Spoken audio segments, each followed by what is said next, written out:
In this episode of Getting to There, I had the pleasure to sit down with an inspiring man. Born with Hanhart syndrome, missing both legs, his right arm, and all but one finger, Nick Santonastasso is a singer, musician, professional bodybuilder, loves a good prank, and is an inspiration to both young and old. So please sit back and enjoy this episode of Getting to There. Nick, thank you very much for joining us today for our Getting to There with Fred Hubler. I want to start with, tell us a little bit about your decision to become a professional athlete. Yeah, that's a great question. So that was coming from me being at a super low point in my life. And so when I was in middle school, going into high school, I was just in a low state. I was depressed. I was suicidal. I was out of shape, like you name it. And, I was looking for a way out. I was looking for something that was going to dig me out of this hole that I was in. And so, my freshman year, I actually started bowling. My best friend, he's still best friends to this day, Dan, he got me into bowling. He's like, Nick, it's really easy. You could do bowling. And so I did bowling for my freshman year and realized I wanted to push myself, much more physically and mentally. And so sophomore year, that's when I decided to amputate 5 inches of this arm off. So they lasered it off because my bone was going faster than my skin, and I couldn't really touch it on anything. And so I made that decision. We did the amputation, and then my junior year, I came out for my wrestling team, which kind of got me on the roll and the momentum of feeling good, being labeled as an athlete. And I think that was like the first taste of me being like, okay, I like how this feels. My body's getting better. I'm getting better mentally and physically. This makes me feel good. And I think that's where it got into the weightlifting. And, I asked some of my wrestling buddies for some guidance because I didn't know what I was doing. And so basically it was just going into the gym and figuring out, which movements work for me. But from there, I think I fell in love with the therapeutic aspect of it and the way it made me feel. That's awesome. You are an inspiration to so many people. Who are your inspirations and why? Yeah, so actually when I was 12 or 13, there's a guy named Nick Vujicic, and he's Nick, but he has no arms or legs, and he's been speaking for years now. He's probably in his mid-30s. He's very Christian-based. He speaks a lot at churches, but I met him when I was 12 or 13. I saw him speak, and I met him backstage, and I remember bawling my eyes out because it was the first time I saw someone that was anywhere close to like what I look like. But I saw that like he had a business and he was successful, and I was like, man, like I look up to this guy because I see what he was doing in a situation. So, Nick Vujicic, but also my first taste of personal development was Grant Cardone. I read the 10X rule. I read Be Obsessed or Be Average. And then I got into, now Tony Robbins, Ed Milet, Aubrey Marcus. Those are some of the guys that I've been looking into now. That's awesome. I just did my Tony Robbins Walk the Coals just 2 days ago. Oh, so, yeah. viral. Yeah. So if you were unexpected, yeah, the one outside of New York. Okay. It was crazy. Yeah. And there's a playlist on Spotify. If you ever need something to amp you up, it's Yep. the UPW playlist. You can't not listen to it loud. If Yeah. you were unexpectedly given an award without absolutely any background, what would your friends and family think you got the award for? Most food eaten in one period of time. No, I'm just kidding. I love food.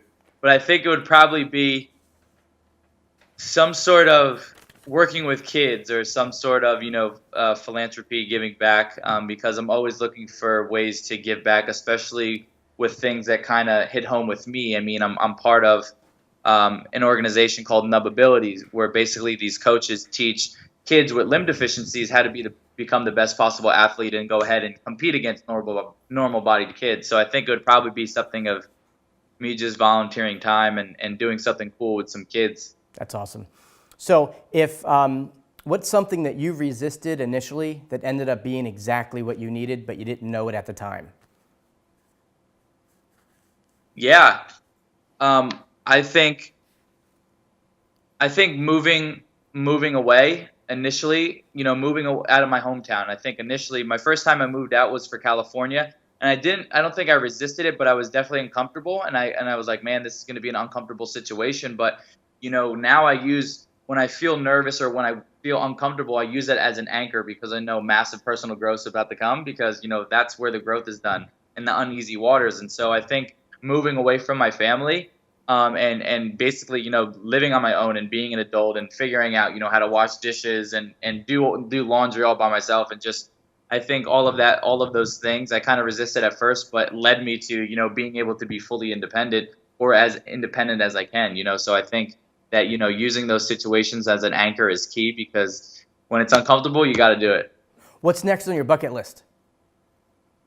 Yeah, bucket list. So actually, we're going to be checking off something in our bucket list in December, and we're going to China. We're doing a tour in China in 2 weeks, but we're going to be able to sleep on the Great Wall one of the nights overnight. And I'm always down. We're always trying to do an amazing thing, see amazing things that are in the world that we don't get to see on a regular day-to-day basis. And so, one of those things is being able to go to the Great Wall, because history was my favorite subject in school, and I always loved history, and the fact that that wall's been around for a very long time, and we get to go experience that, and kind of put yourself in that place where back in the day, where the guards were going back and forth and just guarding the wall. I think that's so cool. So sleeping on the Great Wall is definitely a cool one that we get to check off soon. And so I assume that you like a hard mattress if you're going to be sleeping on the Great Wall.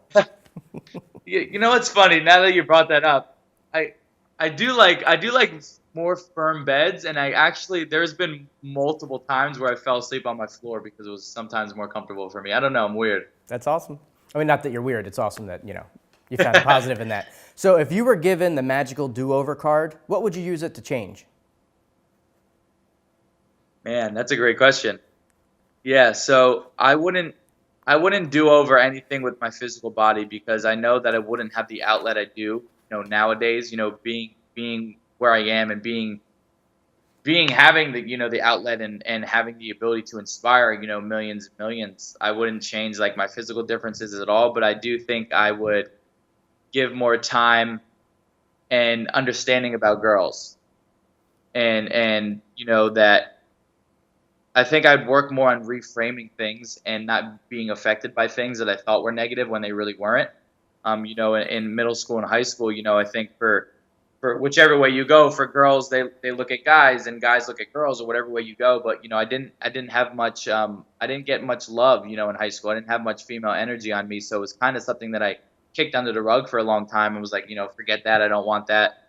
And I just think I would have, a lesser hole in me, and a lesser kind of like I have to make up for it, if I just was working on reframing. And one of the things I mean by that is like realizing that if a girl doesn't want to talk to me, or love on me for my physical differences, then this whatever you want to call it is an authentic filter, and those aren't the type of girls that I want to be around anyway. I wish I would have had that mindset a little bit earlier in my life.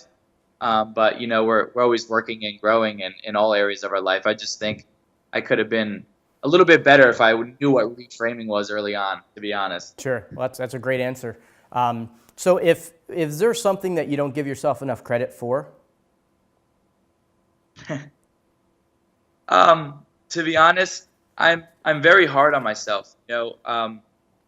I was expressing, in another interview, that my lowest points, because as humans, we're the only species that can think a thought and make ourselves upset, and think a thought and make ourselves extremely happy. And I think my lowest times, my darkest times, come from the time where I'm not doing anything, where the schedule's kind of chilling, and I'm at home and kind of by myself. And so I think that I don't give I guess this is a weird answering that, but I don't give myself enough credit for, I'm a giver, man. I'm a lover, and I'm a giver. And for example, like I'd speak for an hour, 2 hours, and then stay after and make sure I meet every single person, because that's who I am. I just want people to connect with me. I want people to, have that one-on-one time with me, whether it's 30 minutes, a minute, with that meet and greet. I want to be as present as I can with people. And so maybe I don't give myself enough credit, that I just give people every single, percentage of me. That's awesome. What's been the smartest decision, besides moving out of your house and going out on your own? If you had to look back and say, this was the smartest thing I ever decided to do, what would that be? Surrendering and realizing that I can't do it on my own. And realizing that it's okay to delegate, and it's okay to have a team, and it's okay to not have everything on your plate. I think that's probably the smartest decision I had, because, that was a big realization. Because when I was living in Jersey, I wanted to create a keynote speaking company, and I thought I was going to manage the bookings, and I was going to do the invoices. I didn't even know anything about it, but I thought I could do it all on my own. And, now, a year later, and, we built built this company that's done over 6 figures, and I couldn't do it on my own. And I can't even fathom or imagine me doing any of the things on my own. And so I think the biggest thing is not only realizing my strengths and focusing on my strengths and realizing what my weaknesses are, but going ahead and being able to delegate my weaknesses and have a team for that. Yep, everybody needs a team. So watching some of your videos where you startled people, you came out as like a zombie torso, the first thought I had is, oh my God, what if someone like attacked him? What was the most dangerous situation you've ever been in? And did any of those people you scared ever get close to being so scared they went on the offense? Yeah, so I did a Texas Chainsaw Massacre prank, and that was in Beverly Hills. I was probably 19 years old, and this video went ahead and got 45 million views. I went live on Fox News with Greta Van Susteren, and that I thought they were going to go on and rip me up. It's like, it's very dangerous, and so we had to go ahead and have the people we scared sign release forms afterwards in order for their face to be viewed, and so it was definitely scary, like trashing a public elevator with blood and stuff, and almost getting arrested for it and almost getting kicked out. But there was a point where it is scary, pranking people, and that's probably why I stopped doing it, because nowadays with guns and people getting shot on a regular basis, I didn't want to be the next prankster that got shot for being a zombie, and so I kind of stepped away from that, because you're right, it was too dangerous, but. There wasn't any point that got super dangerous. We kind of had, a good grip on the situation and make sure things were calmed down immediately right after the thing, right after the scare. But I'm grateful that we haven't had any super close encounters. That's good. That's awesome. What's one of your most cherished memories?